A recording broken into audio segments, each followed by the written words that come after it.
Hola, ¿qué tal? Muy buenos días. Bendiciones. Bendiciones para todos. Vamos a continuar con nuestra lectura de la Biblia. En el nombre de Jesús. Vamos a continuar con el segundo libro de las Crónicas. Un libro muy interesante porque pues nos hace recordar muchas cosas que vimos en los libros anteriores, Primera y Segunda de Reyes. Entonces, bueno, ya estamos en el segundo libro de las Crónicas. Ayer, nuestro último capítulo, el último capítulo que leímos fue el capítulo 25, cuando Amasías gobierna sobre Judá. Amasías, que tenía 25 años cuando comenzó a reinar, cuando subió al trono allí en Jerusalén, y reinó 29 años. Su madre se llamaba Joadín y su mamá era de Jerusalén. Y de ahí pues se desarrolla toda la historia de este hombre, ¿no? De Amasías. Pero bueno, vamos a orar, vamos a darle gracias al Señor porque estamos vivos. Real, literal, estamos vivos y estamos disfrutando de la presencia de nuestro Señor. Padre, muchas gracias. Alabado y bendecido sea tu nombre, Señor. Gracias por tu misericordia, por esa gran misericordia que tienes con nosotros. Gracias, Señor. Gracias. Esta mañana, Señor, comenzamos leyendo tu palabra, Señor. Comenzamos leyendo tu palabra, tu voluntad, Señor. Gracias por permanecer fiel con tus hijos, con tu pueblo. Gracias, Señor, por estos momentos tan hermosos, momentos de conocimiento y de sabiduría. Gracias por estos momentos en los que podemos reconocer fielmente tu bondad, tu potencia, Señor. Muchas gracias, papito lindo. Pues comenzamos esta mañana tomados de tu mano y así anhelamos terminar este día tomados de tu mano, Señor. En el nombre de Jesús, hoy comenzamos, Señor, a recolectar ese maná que nos servirá para todo este día, Señor. Pero no para guardarlo, sino para poner en práctica esta palabra, Señor, en el nombre de Jesús. Aquí estamos, Padre. Muchas gracias. Gracias de verdad, Señor, porque no te has apartado de nosotros, a pesar de que nosotros somos malos e indiferentes muchas veces unos con otros, Señor. Papito lindo, comenzamos contigo. En el nombre de Jesús, amén y amén. Ok, entonces les comentaba que el capítulo que vimos ayer fue el de Amasías, el capítulo número 25.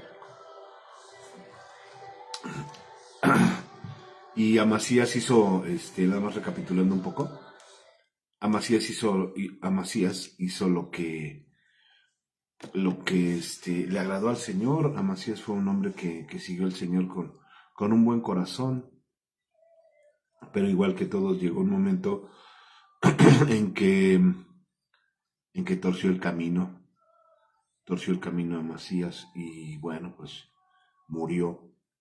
Porque, bueno, torce el camino, llega un hombre y le dice que porque le hacía sacrificios a dioses que no le agradaban al Señor, y él le dijo, ¿y tú quién eres como para venir a decirme lo que tengo que hacer, no? Entonces lo manda a callar y lo manda a matar. Ese fue Amasías que mandó matar al profeta. Y ahora entramos al capítulo número 26, en donde Uzías gobierna sobre Judá. Muere Amasías y le sucede en el trono Uzías. Uzías lo sucede en el trono. Entonces dice así la palabra en el versículo número 1, capítulo 26, segundo libro de las Crónicas, que todo el pueblo de Judá había coronado a Uzías, hijo de Amasías, es decir, le sucedió su hijo. El hijo de Amasías lo sucede en el trono. Y Amasías tenía 16 años de edad para reinar en lugar de su padre. Era un jovencillo. Todo el pueblo de Judá había coronado a Uzías, hijo de Amasías, quien tenía 16 años de edad, para que reinara en lugar de su padre. Es un chamaquito, era un niño, un adolescente. Después de la muerte de su padre, Usías reconstruyó la ciudad de Elat y la restituyó a Judá. Usías tenía 16 años cuando subió al trono y reinó en Jerusalén 52 años. Su madre se llamaba Jecolías y era de Jerusalén. Este rey hizo lo que era agradable a los ojos del Señor, así como su padre Amasías. Usías buscó a Dios en el tiempo de Zacarías, quien le enseñó a temer a Dios, y mientras el rey buscó la dirección del Señor, Dios le dio éxito. Este hombre Usías había sido educado o había recibido la educación, no puedo decir cristiana porque no existió Cristo en ese momento todavía, pero recibió la instrucción de parte de Dios a través del libro de la ley de Moisés. Por eso digo que no puedo decir que era una educación cristiana, pero era una educación conforme a la voluntad de Dios, de acuerdo al libro de la ley de Moisés. Entonces Usías buscó a Dios en el tiempo de Zacarías, porque Zacarías fue el que le enseñó a temer a Dios. Mientras el rey buscó la dirección del Señor, Dios le dio éxito. Entonces Usías le declaró la guerra a los filisteos y derribó las murallas de Gat, Jabnia y Asdod. Luego construyó nuevas ciudades en la región de Asdod y en otras partes de Filistea. Dios lo ayudó en las guerras contra los filisteos, en sus batallas contra los árabes de Gur y en sus guerras contra los meunitas. Los meunitas le pagaban un tributo anual y la fama del rey se extendió incluso hasta Egipto porque había llegado a ser muy poderoso. Usías construyó torres fortificadas en Jerusalén, en la puerta de la esquina, en la puerta del valle y en el ángulo de la muralla. Tres torres fortificadas. En la puerta de la esquina, en la puerta del valle y en el ángulo de la muralla. También construyó fuertes en el desierto y cavó muchas cisternas de agua porque tenía grandes manadas de animales en las colinas de Judá y en las llanuras. También era un hombre que amaba la tierra. Tenía muchos trabajadores que cuidaban de sus granjas y de sus viñedos, tanto en las laderas como en los valles fértiles. Y es que eso hace un buen rey, ¿no? No nada más ve para sí, no nada más ve para el bien propio o para su propia comodidad. Este rey Usías, rey de Judá, veía también por el bienestar del pueblo.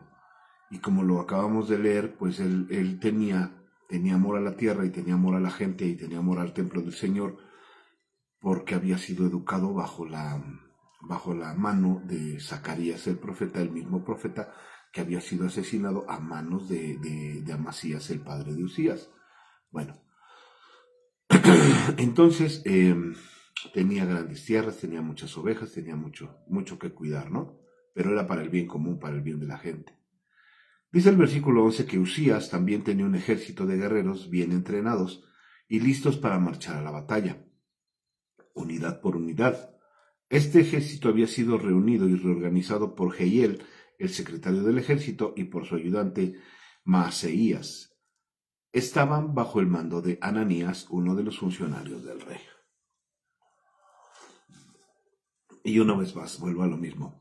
Cuando un rey es bueno, cuando un rey busca de Dios, cuando un rey es bien organizado, cuando un rey sabe qué es lo que quiere de parte de Dios, pues la gente va a estar a la orden, ¿no? Va a estar atenta a la voz de este rey y va a decir, sí, rey, vamos a organizarnos, vamos a hacer lo que tenemos que hacer y temas así, ¿no?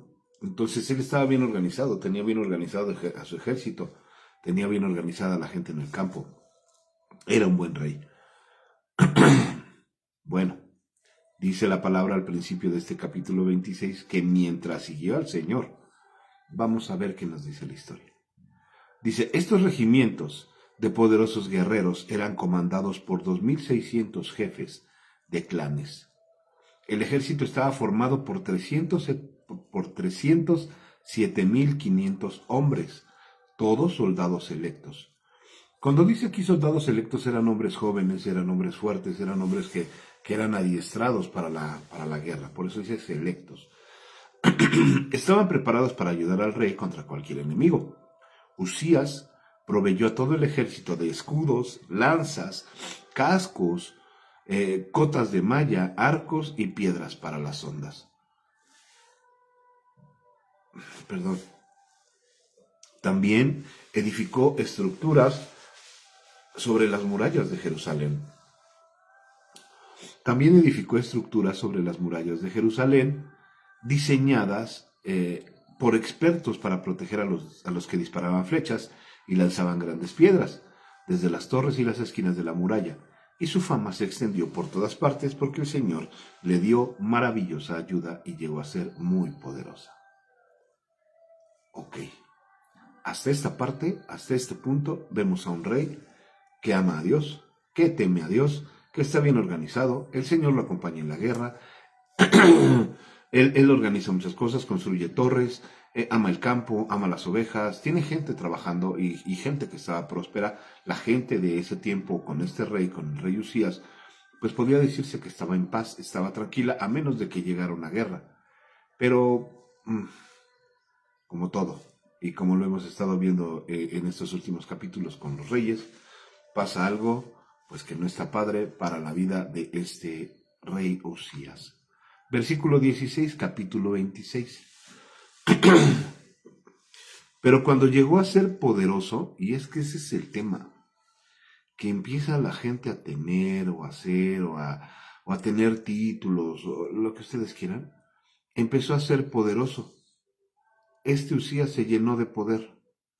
¿Por qué? Porque era innumerable el ejército que tenía, era mucho, eran muchas sus tierras, eran muchas sus posesiones, era mucho el tesoro que él tenía. Dice, pero cuando llegó a ser poderoso, Usías también se volvió orgulloso. Entonces, ¿qué es lo que provoca el poder? El poder provoca orgullo. No lo digo yo. Bueno, también lo digo yo, pero lo dice la Biblia. Cuando una persona llega a ser poderosa en el ámbito que ustedes quieran, se vuelven orgullosos. Cuando llegó a ser poderoso, Usías también se volvió orgulloso, lo cual le resultó en su ruina. Eso fue la ruina del rey Usías.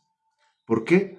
Porque pecó contra el Señor su Dios cuando entró al santuario del templo del Señor y personalmente quemó incienso sobre el altar del incienso. Y tú puedes pensar, ¿y que no es el rey? Sí, pero ese trabajo solamente lo tenían que hacer los levitas. Era un trabajo que solamente los levitas podían hacer. Y eso le desagradó al Señor. Le desagradó al Señor que este hombre entrara a su templo y quemara incienso en el altar del incienso.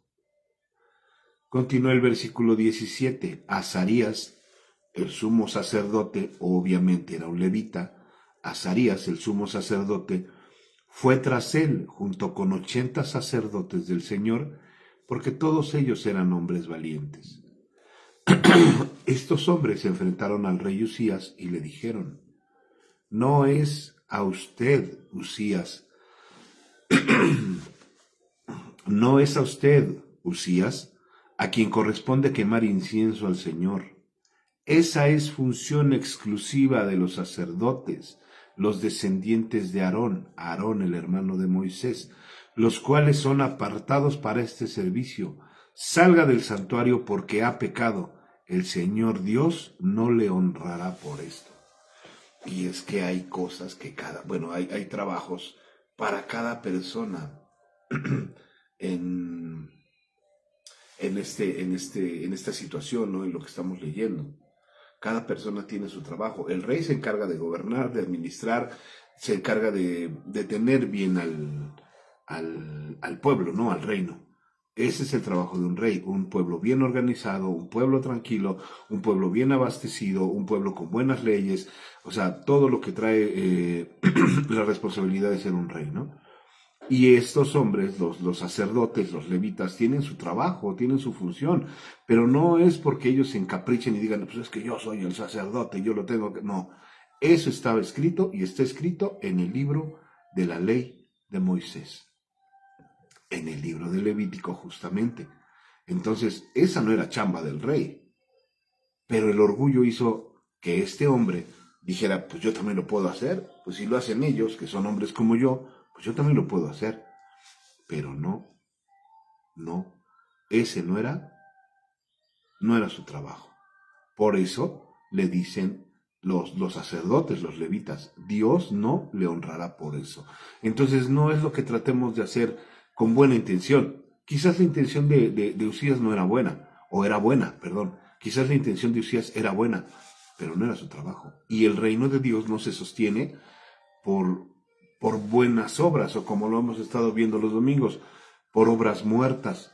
Porque si la obra, o si esto que intentaba hacer este rey Usías venía directo del corazón, entonces no era una obra viva, era una obra muerta. Una obra muerta por el orgullo, una obra muerta por la soberbia. No le agradan al Señor las obras muertas. No le agradan. Obras que no tienen al Espíritu. Por eso le dicen, Dios no te va a honrar por esto. Ok, creo que le di muchas vueltas al tema, pero al Señor no le agradan las obras muertas y al Señor el reino de Dios no se sostiene por las buenas intenciones y menos por el orgullo, la soberbia, menos. 19. Usías, que tenía en sus manos un recipiente para quemar incienso, se puso furioso y mientras expresaba su rabia contra los sacerdotes ante el altar del incienso, en el templo del Señor, de pronto le brotó lepra en la frente. Aquí, en la frente. ¿Por qué no en alguna otra parte del cuerpo, hermano?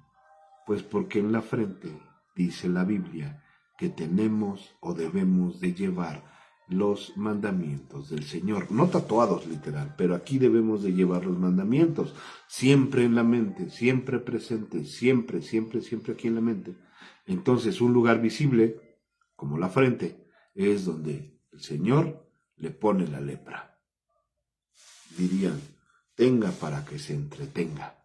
Lepra en la frente. Cuando Azarías, el sumo sacerdote, y los demás sacerdotes vieron la lepra, lo sacaron del templo a toda prisa, y el propio rey estaba ansioso por salir, porque el Señor lo había herido. ¿Quién se la buscó? A nadie le dijo que se fuera a meter al templo a hacer algo, algo de esa magnitud. A veces pensamos que las cosas no tienen consecuencias. Hacer cualquier cosita sin la voluntad de Dios, pensamos, pues, ¿qué puede pasar? ¿Qué tanto es tantito? Sí pasa, y sí tiene consecuencias. Esto que hizo Usías no fue cualquier cosa. Era algo grave y estaba en contra de la voluntad de Dios, aunque este hombre Usías haya sido un hombre que lo haya seguido, que le haya obedecido, que haya crecido bajo el temor de Dios, aunque este Usías haya sido como haya sido buena persona antes de lo que estamos leyendo, con todo y eso, hay cosas que no se le permite a la gente hacer. Cosas que no se permiten hacer, como lo decíamos el día de ayer. Para toda acción hay una reacción. Y la acción de Usías no fue agradable a Dios, a pesar de ser quien era, rey y todo lo que quieran. Eso no le agradó a Dios, no son buenas intenciones. Se llena de lepra. Lo sacan los levitas, él también tenía la necesidad de salirse del templo porque dijo, híjole, ya me hirió el Señor. Versículo 21, de modo que el rey Usías tuvo lepra hasta el día de su muerte. Usías vivió aislado en su casa aparte, porque fue excluido del templo del Señor, y su hijo Jotam quedó encargado del palacio real, y él gobernaba a los habitantes del reino. Había dos reyes en ese mismo momento en Judá, Usías y Jotam, un rey leproso y otro rey, Jotam, que empezaba a reinar. Los demás acontecimientos del reinado de Usías desde el principio hasta el fin están registrados por el profeta Isaías, hijo de Amós.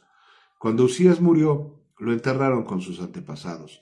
Su tumba estaba en un cementerio cercano que pertenecía a los reyes, porque el pueblo decía tenía lepra. Su hijo Jotam lo sucedió en el trono. Y es que era así, o sea, de acuerdo a la ley, una persona que moría con lepra no podía estar, aunque estuviera muerta, no podía estar en el mismo cementerio, en el mismo panteón, por decirlo así, cerca de los demás. ¿Por qué? Porque tenía lepra. Eran las costumbres de aquel tiempo. No me preguntes por qué, pero así eran sus costumbres. capítulo 27, y vamos a ver el gobierno de Jotam sobre Judá. Entonces, Jotam, hijo de Usías. Jotam tenía 25 años cuando subió al trono y reinó en Jerusalén 16 años. Su madre se llamaba Jerusa y era hija de Sadoc. Ese Sadoc también fue importante. Bueno, fue de renombre. Jotam hizo lo que era agradable a los ojos del Señor. Hizo todo lo que había hecho su padre Usías, solo que Jotam no pecó, porque no entró en el templo del Señor, pero el pueblo continuó con sus prácticas corruptas. 1. Jotam se portó bien, pero el pueblo no. Y es que aquí es algo tremendo. Como les decía yo hace rato, un rey, un buen rey, se encarga de tener un reino en orden, un reino en paz, un reino que siga todas las ordenanzas del Señor. ¿Ok? Entonces, bueno, Jotam hizo lo recto delante de Dios, como lo había hecho su padre, solo que Jotam no pecó porque no entró al templo del Señor, pero el pueblo continuó con sus prácticas corruptas. Entonces, si un pueblo no obedece a un rey, es como si el pueblo no tuviera una cabeza, como si un animalito no tuviera la cabeza. Anda por todos lados, chocando, dándose golpes, cayendo y desangrándose. Entonces, pues así estaba el rey, estaba Jotam, pero el pueblo hacía lo que quería. Jotam reconstruyó la puerta superior del templo del Señor y también hizo extensas reparaciones en la muralla de la colina de Ofel. Edificó ciudades en la zona montañosa de Judá y construyó fortalezas y torres en las zonas boscosas. Jotam entró en guerra contra los amonitas y los venció. Durante los 3 años siguientes recibió de ellos un tributo anual de 3.400 kilos de plata, 50.000 canastas de trigo y 50.000 canastas de cebada. El rey Jotam llegó a ser muy poderoso porque procuró vivir en obediencia al Señor su Dios. Procuró. No dice que haya vivido en obediencia. Procuró, o sea, al 100%. No dice que haya vivido en obediencia al 100%, solamente procuró vivir en obediencia al Señor su Dios. Eso está bien. Eso está bien porque es natural. Es natural. Preparó caminos delante del Señor, porque preparó sus caminos. Los demás hechos de Jotam y todas sus guerras y sus caminos, he aquí están escritos en el libro de los reyes de Israel y de Judá. Cuando comenzó a reinar, Jotam era de 25 años y 16 reinó en Jerusalén. Y durmió Jotam con sus padres y lo sepultaron en la ciudad de David y reinó en su lugar Acaz su hijo. ¿Se dan cuenta cómo se van dejando los reinos estas personas? No había, no había democracia, no había elección, no había voto por voto, no había nada de eso. Era la sucesión de los tronos. Bueno, pero eso es lo de menos, ¿no? El Señor ya nos revelará en algún momento, el Señor ya nos revelará en algún momento por qué eran así las cosas. Ok, capítulo 28, reinado de Acaz.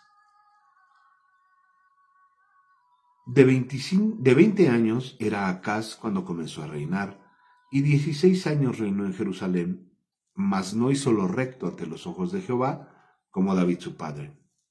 David era antecesor de este Acaz. Antes anduvo en los caminos de los reyes de Israel, y además hizo imágenes fundidas a los Baales. Quemó también incienso en el valle de los hijos de Himnón, e hizo pasar a sus hijos por fuego, conforme a las abominaciones de las naciones que Jehová había arrojado de la presencia de los hijos de Israel.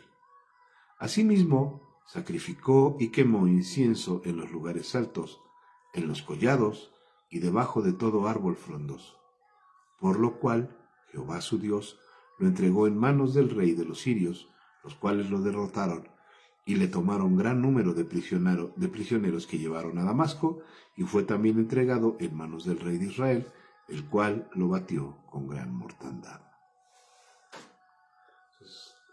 Es la consecuencia de no seguir un estándar de obediencia a Dios. Es el resultado de hacer lo que queremos. Ahí está. Qué tremendo, ¿no? Por eso el Señor su Dios permitió al rey de Aram que derrotara a Acaz y que desterrara a Damasco a un gran número de habitantes de su pueblo, y los ejércitos del rey de Israel también derrotaron a Acaz y causaron muchas bajas en su ejército. En un solo día, Peca, hijo de Remalías y rey de Israel, mató a 120,000 soldados de Judá, todos ellos guerreros con experiencia, porque habían abandonado al Señor, Dios de sus antepasados. Dice Josué: decide ahora a quién vas a servir, si a los dioses de tus antepasados, a nuestro poderoso Señor, que nos sacó de la tierra de Egipto, del lugar de servidumbre. Elige ahora a quién vas a servir. A lo mejor ese cuate no sabía la historia de Josué. Probablemente no ni siquiera la conocía. Por eso comenzó a servir a los Baales y por eso le empezó a ir como le iba. Pues es la consecuencia de abandonar a Dios, ¿no?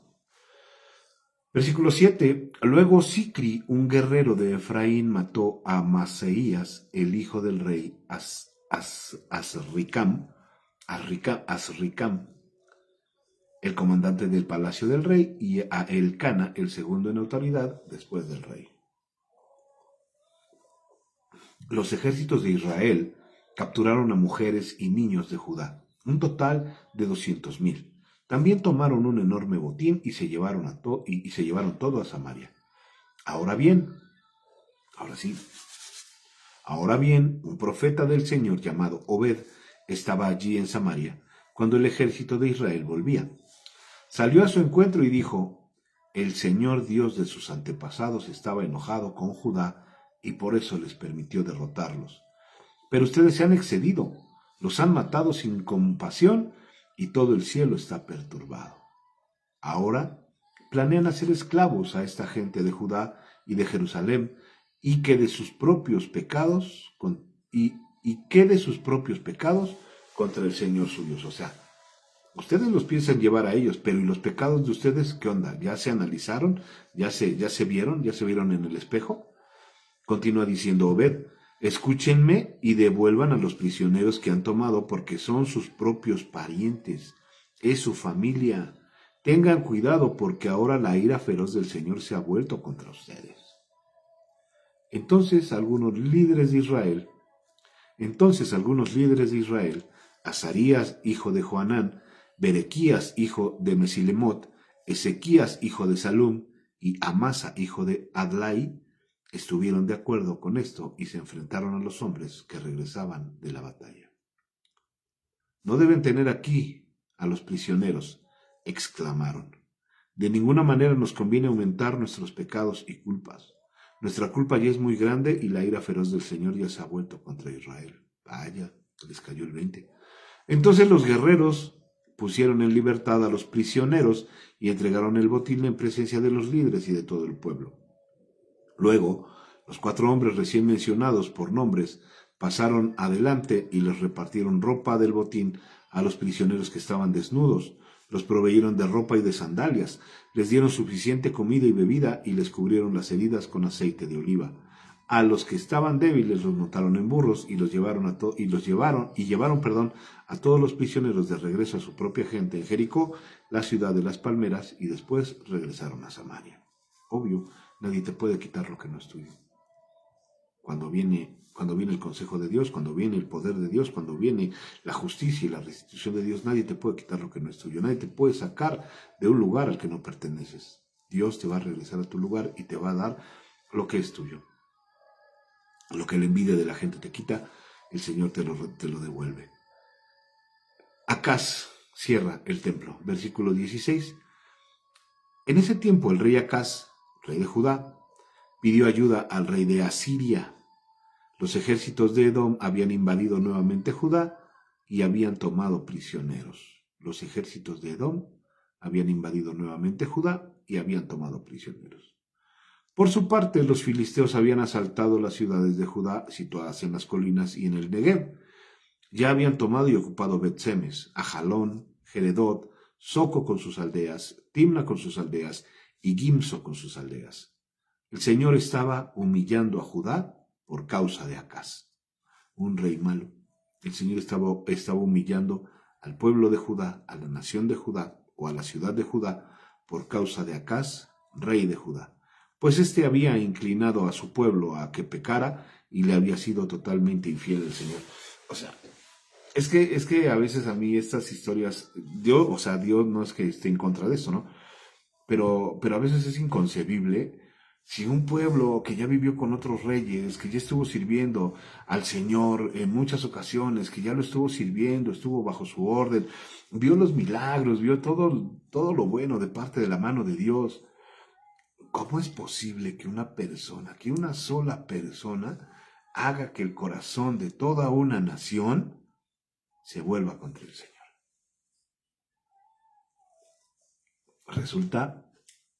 Puede resultar inconcebible, ¿no? Pero, ¿qué crees? Que está hablando de una nación, pero también está hablando de una persona, y está hablando de ti y de mí, y de la gente que conoce a Dios, de todos aquellos que conocen a Dios, que conocemos a Dios, que decimos con emoción, sí, aleluya, gloria a Dios, y que el Señor nos ordene y nos mande, y lo vamos a seguir. Y de repente viene algún problema, viene alguna situación, viene el amigo, viene la amiga, viene el compadre, viene lo que tú quieras, y de repente nos olvidamos de Dios. ¿Qué tanto es tantito? ¿Qué podría pasar si hago esto, si hago aquello? Eso es dejar a Dios. Eso es darle la espalda a Dios. ¿Qué tanto es tantito? Pues, ¿qué tanto es tantito? Pregúntenle a Judas. ¿Qué tanto es tantito? Pregúntenle a todos esos hombres que traicionaron la voluntad de Dios.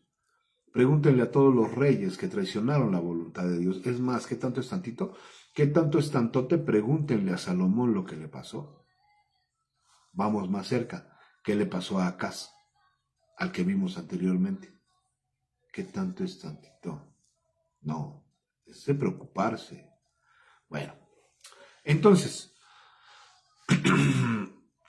habían incitado al pueblo a que pecaran y le habían sido totalmente infieles al Señor. Así que cuando llegó Tiglat-Pileser, rey de Asiria, atacó a Acaz en lugar de ayudarlo. Acaz tomó objetos valiosos del templo del Señor, del palacio real y de las casas de los funcionarios y se los entregó al rey de Asiria como tributo, pero no le sirvió de nada. O sea, que fue ahí como haciéndole la barba y, hey, ten oro, ten plata, ten. Y el otro no le sirvió de nada. Aún durante este tiempo de dificultades, el rey Acaz siguió rechazando al Señor. Ofreció sacrificios a los dioses de Damasco que lo habían vencido porque dijo, puesto que estos dioses ayudaron a los reyes de Aram, me ayudarán a mí también, si les ofrezco sacrificios. Pero en lugar de ayudarlo, lo llevaron a la ruina a él y a todo Judá. Si esto lo leyeran los hermanos, los amigos de las campanas, híjole. Ofreció sacrificios a los dioses de Damasco que lo habían vencido, porque dijo, puesto que estos dioses ayudaron a los reyes de Aram, me ayudarán a mí también si les ofrezco sacrificios. Pero en lugar de ayudarlo, lo llevaron a la ruina a él y a todo Judá. El rey tomó varios objetos del templo de Dios y los hizo pedazos. Cerró las puertas del templo del Señor para que allí nadie pudiera adorar y levantó altares a dioses paganos en cada esquina de Jerusalén. Pues como esos lugares que están en las esquinas de ciertos lugares, ¿no? Que tienen en una esquina de una casa tienen un altar y luego en otra esquina de otra casa tienen otro altar. Hagan de cuenta. Como si necesitáramos ver a Dios para creerle. Como si necesitáramos una imagen de nuestro verdadero Dios para creerle. Pero la gente necesita ver para poder creer. La gente necesita tocar para poder creer. Y nosotros andamos por fe, no por vista. No necesitamos ver a Dios para creer que Él está. No necesitamos tocar a Dios para saber que Él existe. Como Tomás, ¿no? Cuando le dice, si yo no meto mis manos, mis dedos en tu costado y veo las llagas en tus manos, entonces no voy a creer. Y Jesús se le aparece y le dice, mira, aquí está la llaga, mete tu mano. Aquí están las llagas en mis manos, también puedes verlas.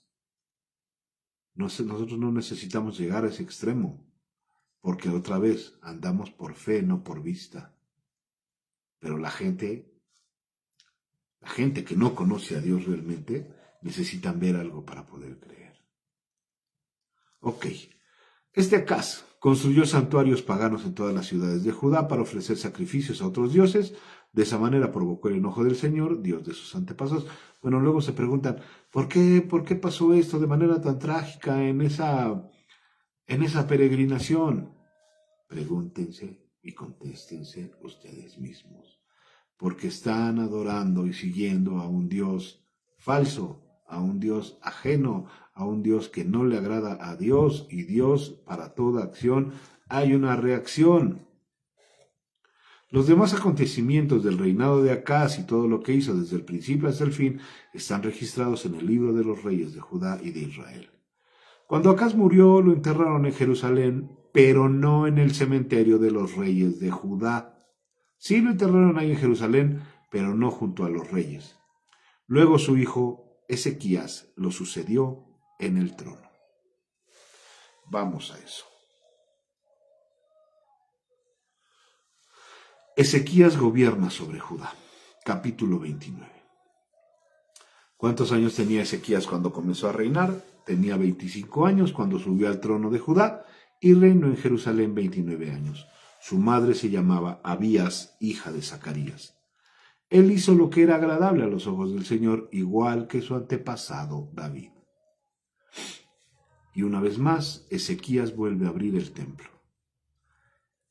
Vean cómo la palabra nos lleva de arriba para abajo y nos vuelve a levantar y nos vuelve a dejar caer, y así es que así es la Biblia. Y bueno, cuando lleguemos al libro de los Proverbios y al libro de Eclesiastés, se van a dar cuenta cómo el Señor nos levanta y nos tira, nos levanta y nos tira.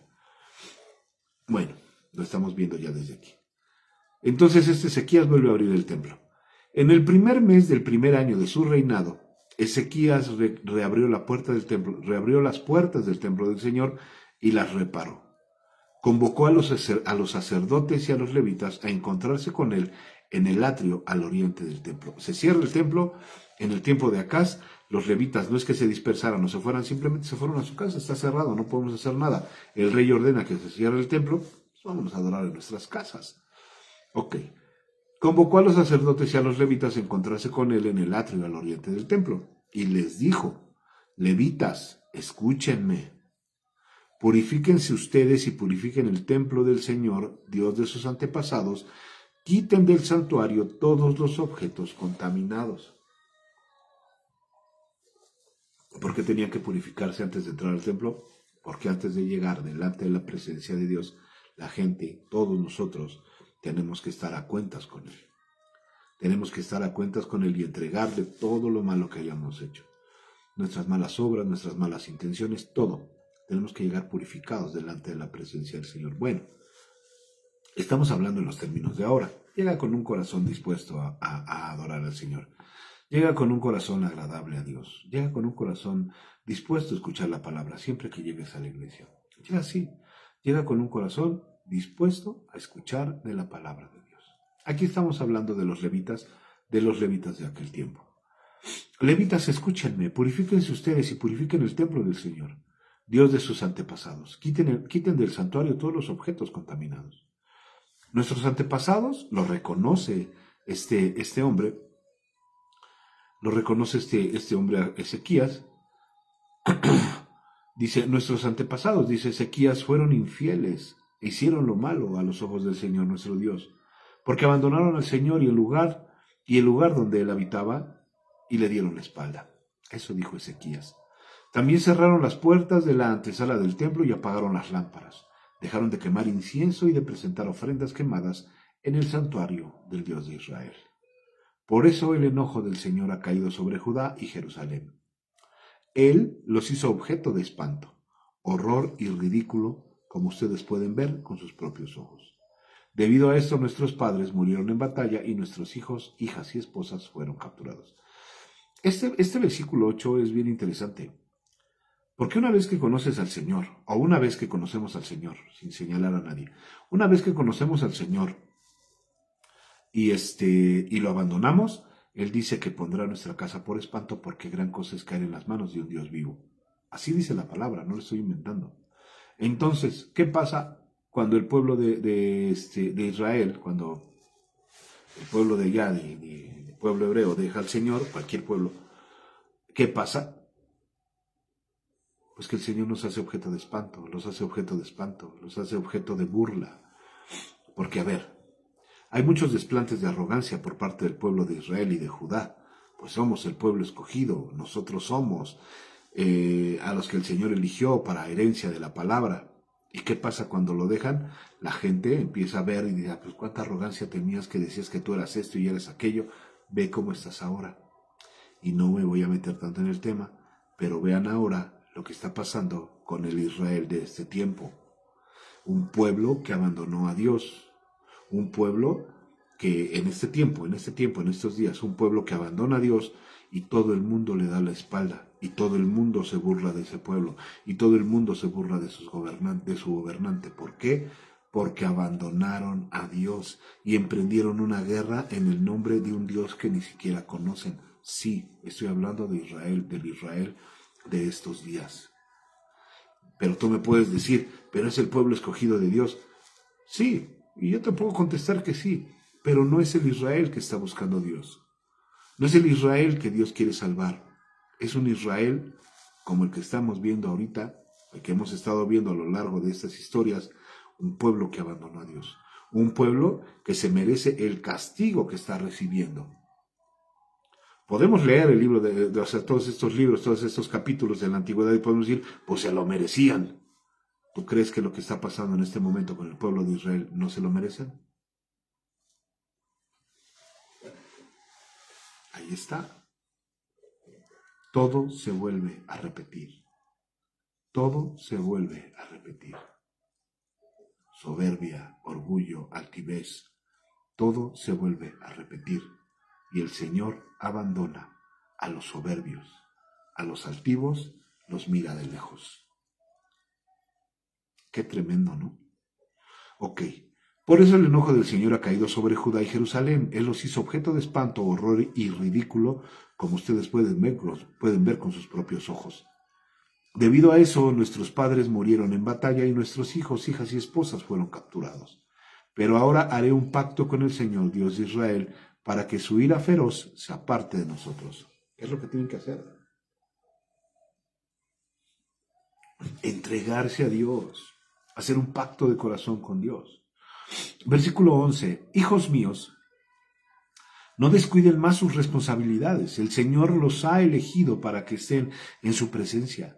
Les sirvan, dirijan al pueblo en la adoración y presenten a él sus ofrendas. Enseguida, los siguientes levitas pusieron manos a la obra. El clan de Coat, Mahat, hijo de Amasai, y Joel, hijo de Azarías, el clan de Merari, Cis, hijo de Abdi, y Azarías, hijo de Jaelel, Jealelel, del clan de Gerson, Joa, hijo de Sima, y Edén, hijo de Joa. De la familia de Elisafán, Simri y Jehiel, de la familia de Asaf, Zacarías y Matanías, de la familia de Emán, Jehiel y Simei, de la familia de Jedutún, Semaías y Uziel. Todos estos hombres reunieron a sus hermanos levitas y todos se purificaron, y luego entraron a purificar el templo del Señor, tal como el rey lo había ordenado, y se aseguraron de seguir todas las instrucciones del Señor al hacer su trabajo.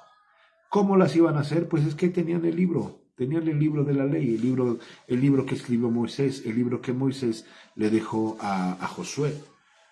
Y así se lo fueron pasando poco a poco. Allí estaban las instrucciones de lo que tenía que hacer en el templo. No era que lo adivinara, no, ya estaba escrito. Dice, los sacerdotes entraron en el santuario del templo del Señor para purificarlo y sacaron al atrio del templo todos los objetos contaminados que encontraron y de allí los levitas los llevaron al valle del Cedrón. Versículo 17. Comenzaron a trabajar a principios de la primavera en el primer día del año nuevo, y en 8 días habían llegado hasta la antesala del templo del Señor, y luego purificaron el templo del Señor, lo cual les llevó 8 días más, así que terminaron toda la tarea en 16 días. 16 días para purificar el templo.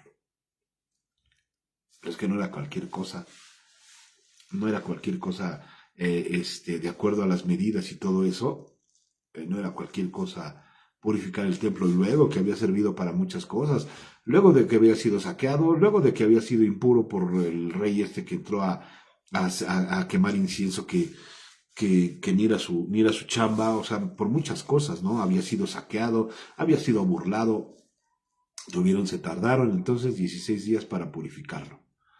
Y entonces viene nuevamente la dedicación, se vuelve a dedicar el templo al Señor. Versículo 18. Luego los levitas se presentaron ante el rey Ezequías y le dieron el siguiente informe.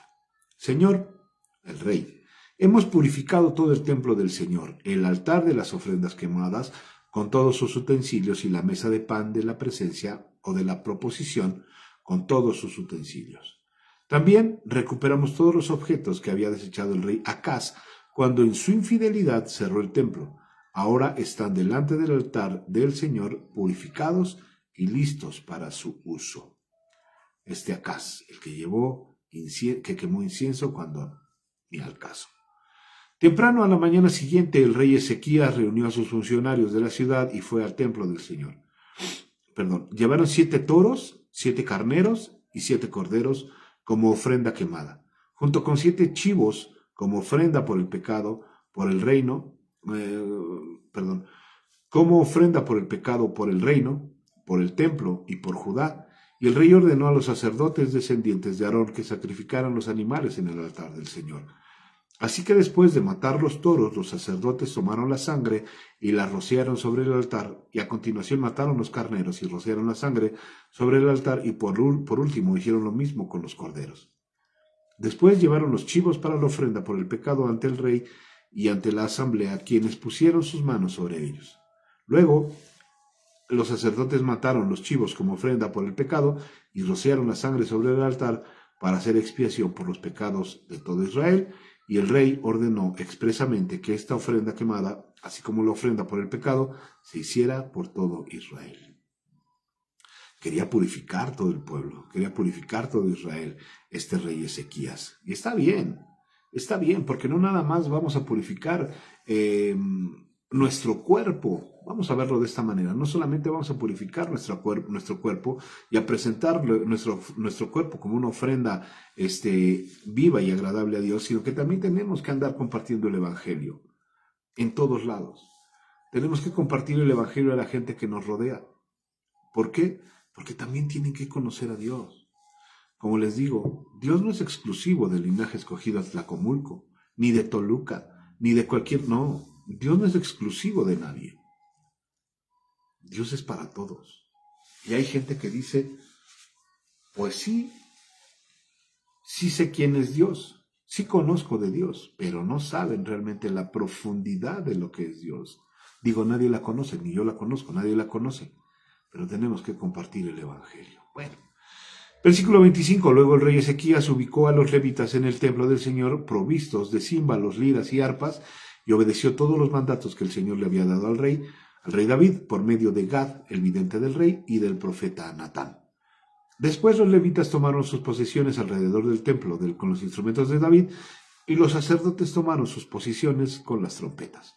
Entonces Ezequías ordenó que pusieran la ofrenda quemada sobre el altar. Mientras se presentaba la ofrenda quemada, comenzaron los cánticos de alabanza al Señor al son de la trompeta y de los demás instrumentos de David, el rey anterior de Israel. El rey anterior de Israel. Toda la asamblea, todos los que estaban allí, adoraron al Señor mientras los cantores entonaban los cánticos y las trompetas sonaban hasta que terminaron todas las ofrendas quemadas. Mientras estaban ofreciendo los sacrificios, había levitas que estaban tocando. Entonces, también aquí podemos agarrarnos de este punto y decir que mientras esté la adoración, mientras estés cantándole al Señor, mientras esté levantando un canto de agradecimiento a Dios o un canto de exaltación a Dios, tienes que presentarte como una ofrenda viva al Señor, un sacrificio racional. Luego el rey y todos los que estaban con él se inclinaron en adoración. El rey Ezequías y los funcionarios ordenaron a los levitas que alabaran al Señor con los salmos escritos por David y por el vidente Asaf, de modo que ofrecieron alegres alabanzas y se inclinaron en adoración. Qué hermoso se ha de haber escuchado. Luego Ezequías exclamó: ahora que ustedes se han consagrado al Señor, traigan sus sacrificios y ofrendas de acción de gracias al templo del Señor. Entonces la gente llevó sus sacrificios y ofrendas de acción de gracias, y todos los que tenían el corazón dispuesto llevaron también ofrendas quemadas. Y si tú tienes un corazón dispuesto, cuando vayas a la iglesia, ve a entregar todo cuanto eres, espíritu, alma y cuerpo, ve y entrégaselo a Dios. Pero para ser diferente, no para volver a ser igual. El pueblo llevó al Señor 70 toros, 100 carneros y 200 corderos para las ofrendas quemadas. Esto es bien importante, llegar al Señor y entregarnos a nosotros mismos a Él. Entregar todo lo que somos. Entregarnos completamente al Señor. Cuando de verdad entregamos todo lo que somos, espíritu, alma y cuerpo, ya no podemos volver a ser iguales. Porque tenemos el entendimiento de que Él es nuestro Dios, que Él es nuestro dueño, y es que es nuestro dueño realmente. Tenemos un dueño, tenemos un amo ahí en el cielo, que nos dice qué tenemos que hacer y qué no tenemos que hacer. Por eso, cuando nos entregamos tal cual somos, y entregamos lo que somos, le estamos diciendo al Señor: mira, ponme unas cadenas en las manos y ahora guíame tú. Hablando espiritualmente. También llevaron 600 cabezas de ganado y 3,000 ovejas y cabras como ofrendas sagradas. Sin embargo, no había suficientes sacerdotes para preparar todas las ofrendas quemadas, por eso sus parientes, los levitas, los ayudaron hasta terminar el trabajo y hasta que se purificaron más sacerdotes, porque los levitas habían sido más cuidadosos en cuanto a purificarse que los sacerdotes. Entonces, dice el versículo 35, hubo abundancia de ofrendas quemadas, junto con las ofrendas líquidas habituales y una gran cantidad de grasa de las muchas ofrendas de paz, así que se restituyó el servicio en el templo del Señor. Y el versículo 36 dice: Ezequías y todo el pueblo se alegraron por lo que Dios había hecho por el pueblo, porque todo se había llevado a cabo con tanta rapidez. Se alegraron por lo que Dios había hecho por el pueblo. ¿Qué necesitamos de Dios?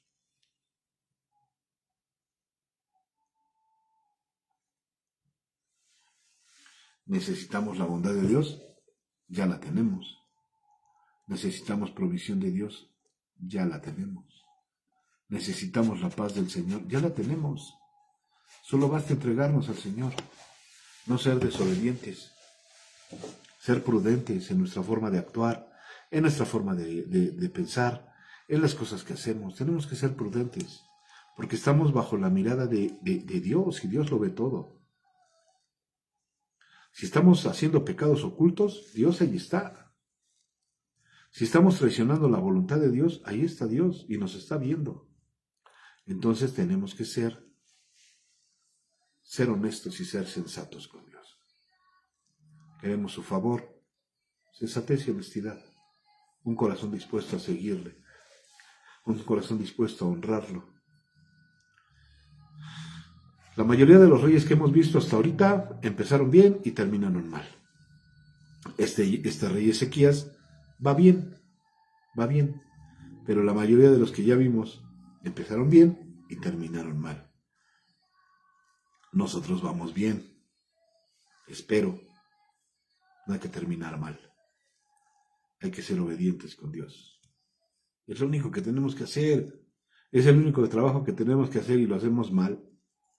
Hay que hacer las cosas bien. Queremos el favor de Dios. Amén. Bueno, pues vamos a orar en el nombre de Jesús y vamos a darle gracias a nuestro Padre. Señor, te damos gracias por este momento de lectura, por esta hora de búsqueda, Señor. Gracias por todo lo que nos hablaste al corazón. Y yo te pido que nos ayudes a ponerlo en práctica, Señor, porque solos no podemos. Que estas palabras que escuchamos hoy, que leímos hoy, Padre, sirvan, Señor, como, por decirlo de alguna manera, Señor, que nos sirvan de empuje para ser diferentes en nuestra vida. Podemos tomar como ejemplo a estas personas, a estos reyes, a esto que está escrito, Señor. Pero más que nada, Señor, tenemos que tomar el ejemplo que viene de parte de ti. Señor, gracias por aconsejarnos. Gracias por hacernos ver la realidad tal como es. No somos justos, somos pecadores. Y te hemos dejado en muchas ocasiones, Señor. Hemos dejado tu mano, nos hemos soltado de tu mano y hemos dejado el consejo.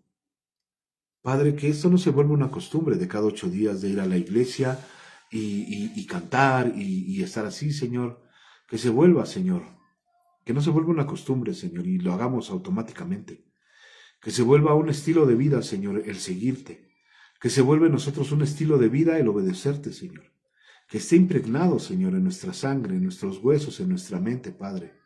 Señor, a ese hombre, a ese rey que le dio lepra, Señor, que fue tan visible para todos y que se volvió la burla de todos, Señor, nosotros no queremos ser como él, Padre. Al contrario, Señor, queremos tener tu ley tatuada, Señor, espiritualmente en nuestra frente, en nuestro corazón, para poder seguirte y servirte como se debe de hacer, Señor. No permitas que nosotros o nuestras generaciones, Señor, terminen de esa manera, Padre. Porque tu palabra dice, Señor, que nosotros tenemos que hablarle a nuestros hijos, Señor, de tu palabra. Y así queremos hacerlo, Señor. Que nadie de nuestra familia, de nuestros vecinos, de nuestros conocidos se pierda, Señor. Al contrario, que todos procedan al arrepentimiento y a la búsqueda de tu Hijo Jesús, y a tu búsqueda y al consejo del Espíritu Santo. Señor, bendice a mis hermanos y a mis hermanas que están por salir de su trabajo, Señor, con ese mismo gusto que salen, permíteles regresar con ese mismo gusto. Bendice a toda la iglesia, Señor, en el nombre de Jesús. Bendícelos, Padre, llévalos con bien. Bendice desde el más pequeño hasta el más grande, Señor, en el nombre de Jesús. Padre, prospéralos y guárdalos en ese camino, Señor, en este camino de la vida, Padre, en el nombre de Jesús. Bendice a mis hijas y a mis hijos, Señor, en el camino de su trabajo también, Padre. Bendice a mi esposa, Señor. Bendice mi vida. Bendice la vida de todos los que nos rodean, Padre. Bendice la iglesia de aquí de Toluca, Señor. Bendice la iglesia de Sinacantepec.